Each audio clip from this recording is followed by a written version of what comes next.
Bom dia, meu nome é Thaleson, eu sou aluno do curso de Engenharia Ambiental da Universidade Federal do Ceará e para a disciplina de Direito Ambiental eu preparei uma aula sobre unidades de conservação. Então vamos lá começar. Antes da gente falar de fato sobre as unidades de conservação, é importante a gente relembrar na nossa aula de Direito Constitucional, no qual a gente falou principalmente do artigo 225, que é aquele referente ao direito a um ecossistema ecologicamente equilibrado a todos os seres humanos. Dentro desse artigo, a gente tem alguns incisos que eles garantem a conservação da unidade de conservação, isso justificam a criação dessa lei. Dentre eles, a gente tem do parágrafo 1º, a gente tem o inciso 1, que é preservar e restaurar os processos ecológicos essenciais para promover o manejo ecológico das espécies. E também, principalmente, o inciso 3, que diz sobre definir, em todas as unidades da federação, espaços territoriais e seus componentes a serem especialmente protegidos, sendo a alteração e a supressão permitidas somente através de lei, vedada qualquer utilização que comprometa a integridade de atributos que justifiquem sua proteção. Ou seja, aqui a gente tem, como dever do Estado, a delimitação de um espaço físico dentro da federação que garanta a conservação dos processos biológicos e dos recursos naturais. Então, vamos para a nossa lei específica. Sobre a unidade de conservação, a gente tem a Lei número 9.985, de 18 de julho de 2000, e ela fala sobre a criação do Sistema Nacional de Unidades de Conservação, o SNUC, e também, consequentemente, definiu o que seria uma unidade de conservação, que seria, a gente tem lá, no artigo 2º, no primeiro inciso, a gente tem espaço territorial e seus recursos ambientais, incluindo águas jurisdicionais com características naturais relevantes. Então, não é qualquer espaço, a gente precisa ter um ecossistema equilibrado e que ele tenha relevância dentro do nosso cenário biológico.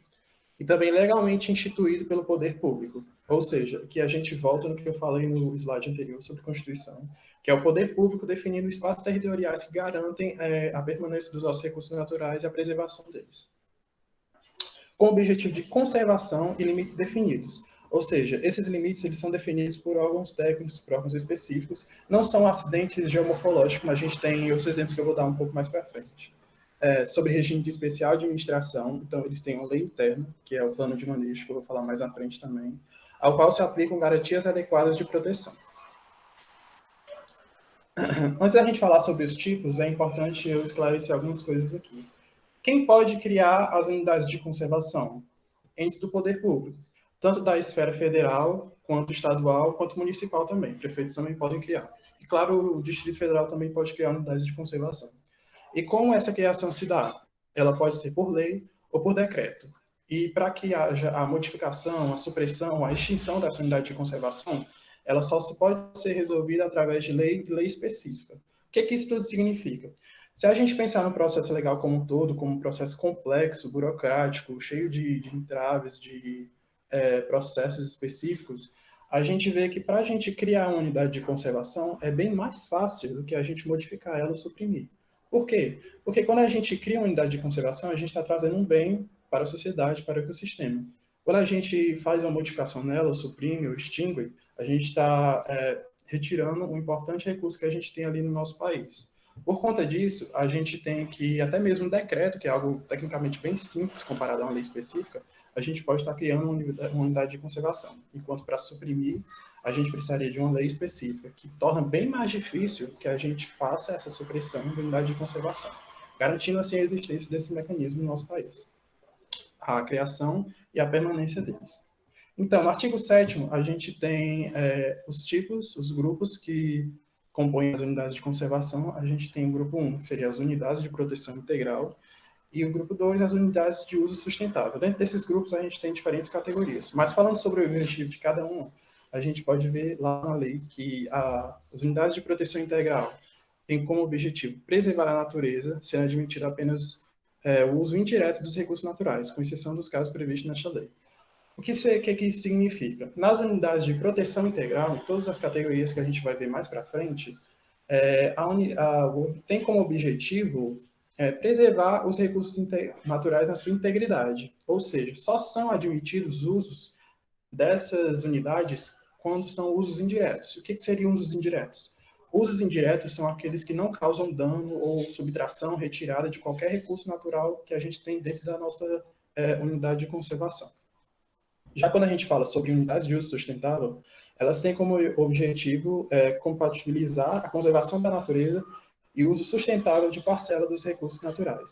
Ou seja, dentro das unidades de uso sustentável, é permitido sim uma maior gama de usos, porém eles ainda são restritos. A gente pode, voltando ao exemplo anterior das unidades de proteção integral, citar como uso indireto. Seria, por exemplo, atividade de turismo ecológico, atividade de baixíssimo impacto, né, nesse caso, e também pesquisas científicas. Já quando a gente fala sobre uso sustentável, os usos permitidos vão desde criação de pequenos animais, vulnerabilidade, atividades turísticas que geram um pouco mais de impacto, agricultura familiar, dentre esse tipo de coisas. Isso, ele se dá especificamente para cada categoria. A gente vai ver mais à frente que existem diferentes categorias, e essas categorias, elas permitem usos diferentes. Tá bom? Vamos lá. Então, quais são as categorias que a gente tem? Dentro das unidades de proteção integral, a gente tem 5 categorias, que são a estação ecológica, a reserva biológica, o parque nacional, o monumento natural e o refúgio da vida silvestre. Já quando a gente fala sobre unidades de uso sustentável, a gente tem 7 tipos, que são a área de proteção ambiental, a área de relevante interesse ecológico, a floresta nacional, reserva extrativista, reserva de fauna, reserva de desenvolvimento sustentável e reserva particular do patrimônio natural. Infelizmente, por conta do tempo, não vai dar para eu abordar cada uma dessas categorias, mas está tudo lá na lei especificado. E cada uma dessas categorias, elas têm usos objetivos diferentes, tudo bem? Falando um pouco sobre, aqui no último ponto, a gente viu reserva particular do patrimônio natural. A gente viu no começo que as unidades de conservação, elas são criadas sim pelo poder público, mas elas são obrigatoriamente administradas pelo poder público? Não. O que acontece? Existem categorias de unidades de conservação que são, sim, administradas exclusivamente pelo poder público, mas também há aquelas que podem ser tanto pelo poder público quanto particular, e também tem aquelas que são exclusivamente particulares, como é o caso aqui do sétimo caso da unidade de uso sustentável, reserva particular do patrimônio natural. Como o próprio nome já diz, é de administração particular. Tudo bem? Então vamos seguir. Aqui a gente tem um exemplo de zona de amortecimento. O que seria isso? Está previsto na lei e diz respeito a uma zona que a gente tem no entorno da unidade de conservação. Para que serve essa zona? Se a gente pensar que o objetivo da unidade de conservação seria proteger e preservar os recursos naturais, a gente precisa pensar que se há atividades humanas no entorno, essas atividades, mesmo que não invadam tecnicamente o espaço das unidades de conservação, elas podem causar, sim, influência sobre essas atividades, sobre os processos biológicos. Então, o que isso significa? A gente precisa definir uma zona de amortecimento, que é uma zona que vai receber esses impactos e que vai garantir a proteção, sim, da zona da unidade de conservação que a gente vai estar. Então, como é que esse é o desenho? Eu não sei se está aparecendo, porque deu um problema aqui, mas como seria o desenho, mais ou menos? A gente teria a unidade de conservação no meio, e a zona de amortecimento seria uma zona ao redor, como se estivesse protegendo a unidade de conservação desses impactos externos que a gente tem. Todas as categorias de unidade de conservação precisam de zona de amortecimento? Não. Existem 2 exemplos que não precisam.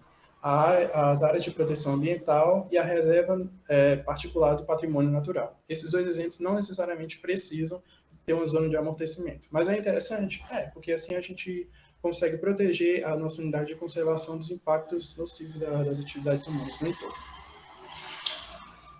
E a gente também tem os corredores ecológicos, que são corredores de mata nativa que ligam duas ou mais unidades de conservação. Esses corredores ecológicos, eles permitem o transporte de fauna e de flora nas nossas unidades de conservação. Aqui no desenho, a gente pode ver bem claramente que a gente tem uma unidade de conservação de um lado, com a zona de amortecimento, outra do outro, e a gente tem uma área bem urbanizada que é cortada por esse corredor ecológico.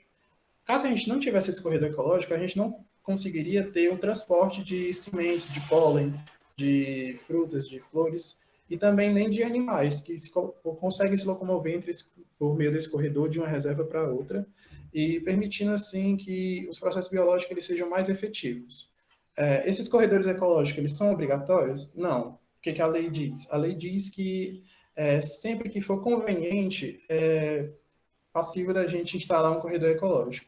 Isso torna as coisas um pouco, não sei assim, abertas, porque o que seria conveniente? Aí fica esse meu comentário particular, é difícil dizer, certo? Mas o que acontece? A gente sabe que esses corredores são muito importantes, porque quando a gente tem principalmente unidades ecológicas, unidades de conservação, que possuem animais de grande porte, a gente precisa que eles transitem entre áreas maiores, áreas diferentes, para que justamente não se esgotem os recursos que a gente tem nessa unidade de conservação, certo? Agora falando sobre o Sistema Nacional de Unidade de Conservação, que dá o nome à lei que a gente citou aqui. Esse sistema ele é constituído por todas as unidades de conservação que a gente tem dentro do nosso país.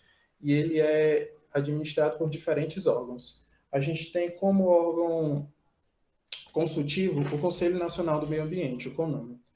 Já como órgão central, que vai coordenar tudo que vai ser feito dentro da unidade de conservação, a gente tem o Ministério do Meio Ambiente. E como órgãos executores, que vão ali de fato estar dentro da unidade de conservação atuando, não de fato dentro, mas que tem mais um contato físico com o meio, a gente tem o ICMBio, o Instituto Chico Mendes, e o IBAMA.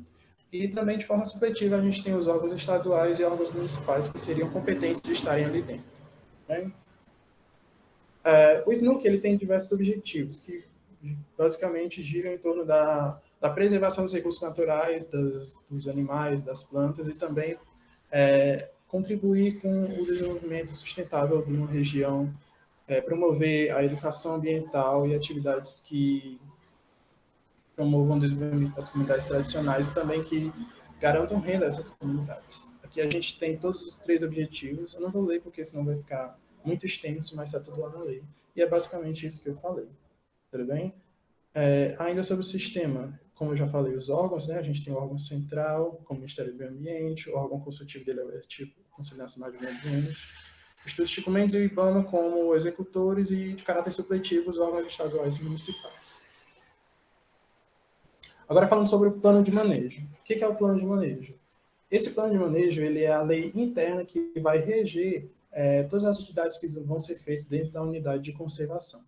Ou seja, é um documento técnico que é elaborado também por profissionais que são ligados à área e que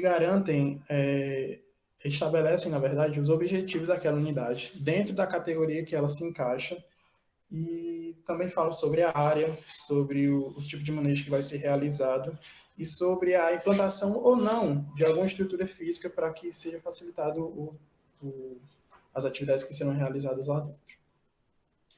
Esse plano de manejo ele pode ser feito no ato da criação da unidade de conservação ou tendo até um prazo de 5 anos para ser elaborado.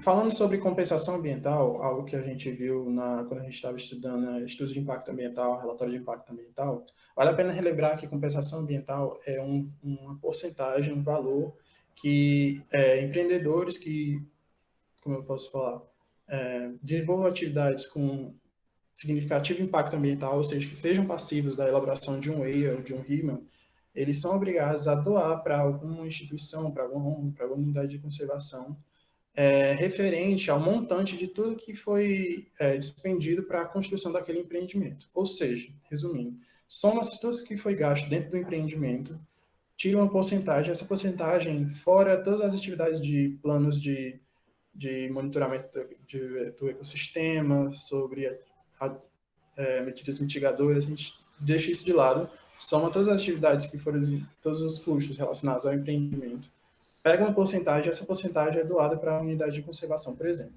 Aqui é a nossa lei 9.985 sobre as unidades de conservação, ela não deixou isso de fora. Então, no artigo 36, a gente tem falando sobre a obrigatoriedade dos empreendedores que geram atividades de significativo impacto têm de colaborar com os custos de uma unidade de conservação.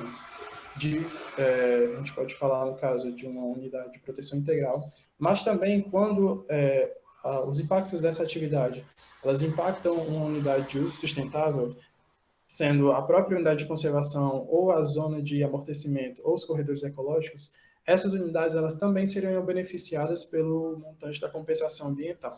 Aqui a gente tem também a retomada do princípio do poluidor-pagador que a gente viu nas nossas aulas de constitucional. O que seria esse princípio? Seria aquele no qual o agente que causa poluição seria responsável por despender os custos referentes ao atenuamento ou então a preservação dos recursos naturais frente à poluição que ele gerou. E só para a gente finalizar a nossa aula, eu queria diferenciar aqui alguns conceitos que são bem fáceis da gente confundir, que seriam de unidade de conservação e de área de proteção permanente. Por que eu coloquei isso aqui? Quando eu estava estudando, por exemplo, eu vi todas as categorias e eu vi, mas não tem área de proteção permanente. Como assim? Cadê? Tem as 12 categorias lá e nenhuma delas é uma área de proteção permanente. Onde é que isso se encaixa? Aí que eu fui ver. Uma unidade de conservação, ela é uma área definida pelo poder público que tem usos específicos, objetivos específicos e tem relevante interesse ecológico e tudo isso que a gente falou no começo da apresentação. E ela é regida pela Lei nº 9.985, de 18 de julho de 2000, referente à criação do Sistema Nacional de Unidades de Conservação. Já uma área de proteção permanente, ela é uma área, na verdade, ela é um acidente geomorfológico. O que isso significa? As áreas de proteção permanente, a área em si, ela não é delimitada pelo poder público. O que isso significa?